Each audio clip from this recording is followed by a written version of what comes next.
Srinivasa Ramanujan Iyengar 1887 December 22, 1920 April 26 British పరిపాలనా కాలంలో భారతదేశానికి చెందిన గణిత శాస్త్రవేత్త. 20వ శతాబ్దంలో ప్రపంచ ప్రఖ్యాతి గాంచిన గొప్ప గణిత మేధావులలో ఒకరు. శుద్ధ గణితంలో ఈయనకు శాస్త్రీయమైన శిక్షణ లేకపోయినా గణిత విశ్లేషణ, సంఖ్యాశాస్త్రం, అనంత శ్రేణులు, అవిరామ భిన్నాలు లాంటి గణిత విభాగాలలో విశేషమైన కృషి చేశాడు. అప్పట్లో ఇక పరిష్కారం కావు అనుకున్న సమస్యలకు కూడా ఇతను పరిష్కారం కనుగొన్నాడు. ఈయనలోని గణిత పరిశోధనా ప్రవృత్తి ఏకాంతంలోనే ఎక్కువగా అభివృద్ధి చెందింది. తన పరిశోధనలతో అప్పట్లో ప్రఖ్యాతి గాంచిన గణిత శాస్త్రవేత్తలకు దగ్గరవ్వాలని ప్రయత్నించాడు.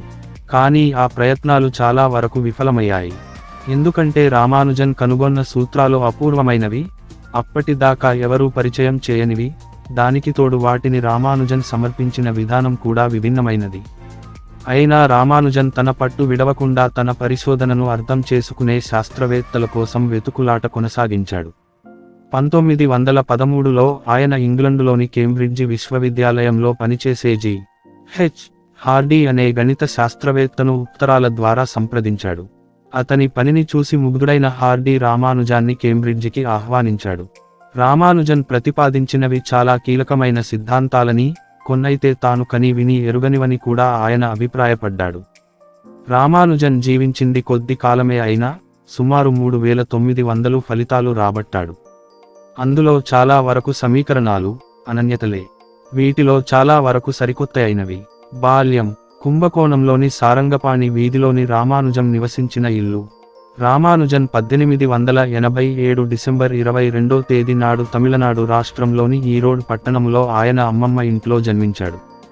రామానుజన్ తండ్రి కె. శ్రీనివాస అయ్యంగార్ ఒక చీరల దుకాణంలో గుమస్తాగా పనిచేసేవారు. ఈయన తంజావూరు జిల్లాకి చెందినవారు. తల్లి కోమలటమ్మాళ్ గృహిణి. ఆ ఊరిలోని గుడిలో పాటలు పాడేది. వీరు కుంభకోణం అనే పట్టణంలో సారంగపాణి వీధిలో దక్షిణ భారతదేశ సాంప్రదాయ పద్ధతిలో నిర్మించబడ్డ ఒక పెంకుటింట్లో నివాసం ఉండేవారు. ఇది ఇప్పుడు మ్యూజియంగా మార్చారు. రామానుజన్ 1.5 సంవత్సరాల వయసులో ఉండగా ఆయన తల్లి సదగోపన్ అనే రెండో బిడ్డకు జన్మనిచ్చింది. కానీ 3 నెలలు పూర్తవక మునుపే ఆ బిడ్డ కన్నుమూశాడు. డిసెంబర్ 1889లో రామానుజన్కు మశూచి, అమ్మవారు, వ్యాధి సోకింది. కానీ తంజావూరు జిల్లాలోని ఈ వ్యాధి సోకి మరణించిన చాలామంది లాగా కాకుండా బ్రతికి బయటపడగలిగాడు. తరువాత రామానుజన్ తల్లితో పాటు చెన్నైకి దగ్గరలో ఉన్న కాంచీపురంలో ఉన్న అమ్మమ్మ వాళ్ళింటికి చేరాడు. 1891లో మళ్లీ 1894లో రామానుజన్ తల్లి ఇరువురి శిశువులకు జన్మనిచ్చిన ఏడాది తిరగక మునుపే వారు మరణించారు. రామానుజన్ 1892 అక్టోబరు 1న అదే ఊళ్ళో ఉన్న చిన్న పాఠశాలలో విద్యాభ్యాసాన్ని ప్రారంభించాడు. మార్చి 1894లో ఇతడిని ఒక తెలుగు మాధ్యమ పాఠశాలకు మార్చడం జరిగింది. రామానుజన్ తాత కాంచీపురం న్యాయస్థానంలోని ఉద్యోగం కోల్పోవడంతో రామానుజన్ తల్లితో సహా కుంభకోణం చేరుకుని అక్కడ కంగయాన్ ప్రాథమిక పాఠశాలలో చేరాడు. నాన్న తరపు తాత చనిపోవడంతో రామానుజన్ను మళ్లీ మద్రాసులో నివాసం ఉంటున్న తల్లి తరపు తాత దగ్గరికి పంపించారు. కానీ అతనికి మద్రాసులో పాఠశాల నచ్చలేదు. తరచూ బడికి ఎగనామం పెట్టేవాడు. అతని తాత, అమ్మమ్మలు రామానుజన్ బడిలో ఉండేటట్లుగా చూసేందుకు వీలుగా ఒక మనిషిని కూడా నియమించారు. కానీ 6 నెలలు కూడా తిరగక మునుపే కుంభకోణం పంపించేశారు. రామానుజన్ తండ్రి రోజంతా పనిలో లీనమవడం మూలంగా చిన్నప్పుడు అతని బాధ్యతలు తల్లే చూసుకునేది. కాబట్టి తల్లితో చాలా గాఢమైన అనురాగం కలిగి ఉండేవాడు. ఆమె నుంచి రామానుజన్ సంప్రదాయాల గురించి, కుల వ్యవస్థ గురించి, పురాణాల గురించి తెలుసుకున్నాడు. రాల వయసు లోపలే ఆంగ్లము, తమిళము, భూగోళ శాస్త్రం, గణితంలో ప్రాథమిక విద్య పూర్తి చేశాడు. మంచి మార్కులతో జిల్లాలో అందరికన్నా ప్రథముడిగా నిలిచాడు.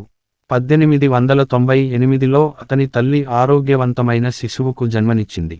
అతడికి లక్ష్మీ నరసింహం అని నామకరణం చేశారు. అదే సంవత్సరంలో రామానుజన్ హయ్యర్ సెకండరీ పాఠశాలలో చేరాడు. ఈ పాఠశాలలోనే మొట్టమొదటిసారిగా గణితశాస్త్రంతో, ఫార్మల్ మ్యాథమెటిక్స్ పరిచయం ఏర్పడింది. 1909 జూలై 14వ తేదీన రామానుజన్కు జానకి అమ్మాళ్ అనే 9 ఏళ్ల బాలికతో వివాహమైంది. పెళ్లైన తరువాత రామానుజన్కు వరిబీజం వ్యాధి సోకింది. ఇది శస్త్రచికిత్స చేయడం ద్వారా సులభంగా నయమయ్యేదే కానీ వారికి తగినంత ధనం సమకూరక కొద్ది రోజుల పాటు అలానే ఉన్నాడు. చివరకు 1910 జనవరి నెలలో ఒక వైద్యుడు స్వచ్ఛందంగా ముందుకు వచ్చి ఉచితంగా శస్త్రచికిత్స చేయడంతో ఆ గండం నుంచి బయటపడ్డాడు. తరువాత ఉద్యోగ ప్రయత్నాలు ఆరంభించాడు. గణిత శాస్త్రజ్ఞులచే గుర్తింపు. అప్పట్లో కొత్తగా ఒక గణిత శాస్త్ర సమాజాన్ని ఏర్పరిచిన డిప్యూటీ కలెక్టర్ రామస్వామిని రామానుజన్ కలుసుకున్నాడు. ఆయన పని చేసే ఆఫీసులో ఒక చిన్న ఉద్యోగం కోరి ఆయనకు తాను గణితం మీద రాసుకున్న నోటు పుస్తకాలను చూపించాడు. వాటిని చూసిన అయ్యర్ తన రచనల్లో ఇలా గుర్తు చేసుకున్నాడు. ఆ నోటు పుస్తకాలలోని అపారమైన గణిత విజ్ఞానాన్ని చూసి నేను ఆశ్చర్యపోయాను. అంతటి గొప్ప విజ్ఞానికి ఈ చిన్న రెవెన్యూ విభాగంలో ఉద్యోగం ఇచ్చి అవమానపరచలేను. తరువాత రామస్వామి రామానుజన్కు కొన్ని పరిచయ లేఖలు ఇచ్చి మద్రాసులో తనకు తెలిసిన గణిత శాస్త్రవేత్తల దగ్గరకు పంపించాడు. అతని పుస్తకాలను చూసిన కొద్ది మంది అప్పట్లో నెల్లూరు జిల్లా కలెక్టరుగా పనిచేస్తున్న రామచంద్రరావు దగ్గరకు పంపించారు. ఈయన భారతీయ గణిత శాస్త్ర సమాజానికి కార్యదర్శి కూడా. రామచంద్రరావు కూడా రామానుజన్ పనితనం చూసి అబ్బురపడ్డాడు. అసలు అవి అతని రచనలేనా అని సందేహం కూడా వచ్చింది. అప్పుడు రామానుజన్ తాను కలిసిన ఒక బొంబాయి ప్రొఫెసర్ సల్దానా గురించి, అతని రచనలు ఆ ప్రొఫెసర్కు కూడా అర్థం కాలేదని చెప్పాడు. ఆంగ్ల గణిత శాస్త్రవేత్తలతో పరిచయం. నారాయణ అయ్యర్, రామచంద్రరావు, ఈ.డబ్ల్యూ. మిడిల్మాస్ మొదలైన వారు రామానుజన్ పరిశోధనలను ఆంగ్ల గణిత శాస్త్రవేత్తలకు చూపించడానికి ప్రయత్నించారు. లండన్ యూనివర్సిటీ కాలేజీకి చెందిన ఎం. హిల్ అనే గణితజ్ఞుడు రామానుజన్ పరిశోధనల్లో కొన్ని లోపాలున్నాయని వ్యాఖ్యానించాడు. హిల్ రామానుజన్ను విద్యార్థిగా స్వీకరించేందుకు అంగీకరించలేదు గాని, రామానుజన్ పరిశోధనలపై మంచి సలహాలు మాత్రం ఇచ్చారు. రామానుజన్ పై ఇతర గణిత శాస్త్రవేత్తల అభిప్రాయాలు. రామానుజన్ ఆ కాలంలో సుప్రసిద్ధులైన ఆయిలర్, గౌస్, జకోబి మొదలైన సహజసిద్ధమైన గణిత మేధావులతో పోల్చదగిన వాడు. రామానుజన్లోని ప్రతిభను గుర్తించి ప్రోత్సహించిన హార్డీ, అసలు తను గణిత శాస్త్రానికి చేసిన అత్యుత్తమ సేవ రామానుజాన్ని కనుగొనడమే అని వ్యాఖ్యానించడం విశేషం. ఇంగ్లండు జీవనం. 1914 మార్చి 17న రామానుజన్ ఇంగ్లండుకు ప్రయాణమయ్యాడు. శాకాహారపు అలవాట్లు గల రామానుజన్ ఇంగ్లండులో స్వయంపాకం చేసుకునేవాడు. సరిగ్గా తినకపోవడం మూలాన, నిరంతర పరిశోధనల వల్ల కలిగిన శ్రమ వలన, ప్రతికూల వాతావరణ పరిస్థితుల ప్రభావం వలన చాలా తీవ్రమైన పరిశ్రమ చేసి 32 పరిశోధనా పత్రాలు సమర్పించాడు. శరీరం క్రమంగా వ్యాధిగ్రస్తమైంది. తీవ్రమైన అనారోగ్యంతో ఉన్నప్పుడు కూడా హార్డీకి 1729 సంఖ్య యొక్క ప్రత్యేకతను తెలియజెప్పి ఆయన్ను ఆశ్చర్యచకితుణ్ణి చేశాడు. ఈ సంఘటన గురించి హార్డీ ఇలా చెప్పాడు. నేనోసారి రామానుజన్ను చూసేందుకు టాక్సీలో వెళ్ళాను. దాని నంబరు 1729. ఈ నంబరు చూడ్డానికి డల్గా కనిపిస్తోంది, ఇది దుశ్శకునమేమీ కాదుగదా అని అన్నాను. అతడు, కాదు, ఇది చాలా ఆసక్తికరమైన సంఖ్య. 2 సంఖ్యల ఘనాల మొత్తాన్ని 2 వేరువేరు విధాలుగా చెప్పగలిగే సంఖ్యల్లో ఇది అన్నిటికంటే చిన్నది, అని అన్నాడు. వీటిని టాక్సీ క్యాబ్ సంఖ్యలు అంటారు. గణితంపై ఆయనకున్న అవ్యాజమైన అనురాగానికి, అంకిత భావానికి ఇది నిదర్శనం. రామానుజన్ ఆరోగ్య పరిస్థితి విషమించడంతో 1919 మార్చిలో భారతదేశానికి తిరిగి వచ్చాడు. బొద్దుగా, కొంచెం నల్లగా కనిపించే రామానుజన్ ఇంగ్లండు నుంచి పాలిపోయి, అస్థిపంజరం వలె తిరిగి రావడం చూసి ఆయన అభిమానులు చలించిపోయారు.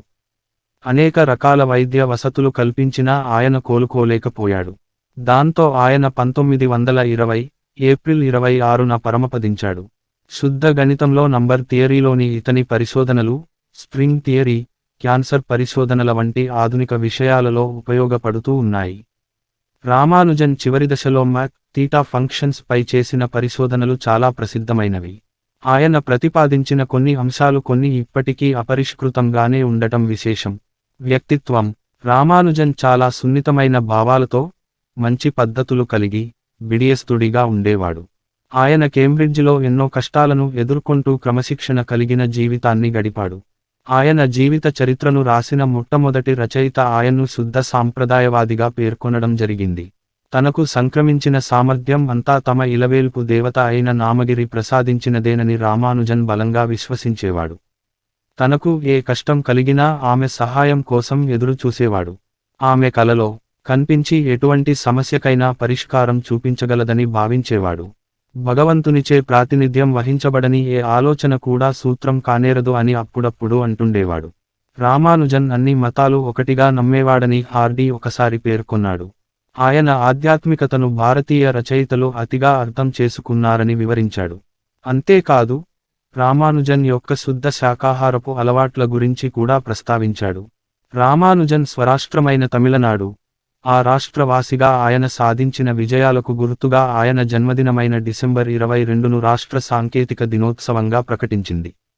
భారత ప్రభుత్వం 1962 సంవత్సరంలో ఆయన 75వ జన్మదినం నాడు, సంఖ్యాశాస్త్రంలో ఆయన చేసిన విశేష కృషిని కొనియాడుతూ స్మారక తపాలా బిళ్లను విడుదల చేసింది. 2012లో అప్పటి ప్రధానమంత్రి మన్మోహన్ సింగ్ రామానుజన్ పుట్టినరోజును జాతీయ గణిత దినోత్సవంగా ప్రకటించారు. 125వ జయంతి సందర్భంగా 2012ను భారత ప్రభుత్వం జాతీయ గణితశాస్త్ర సంవత్సరంగా ప్రకటించింది.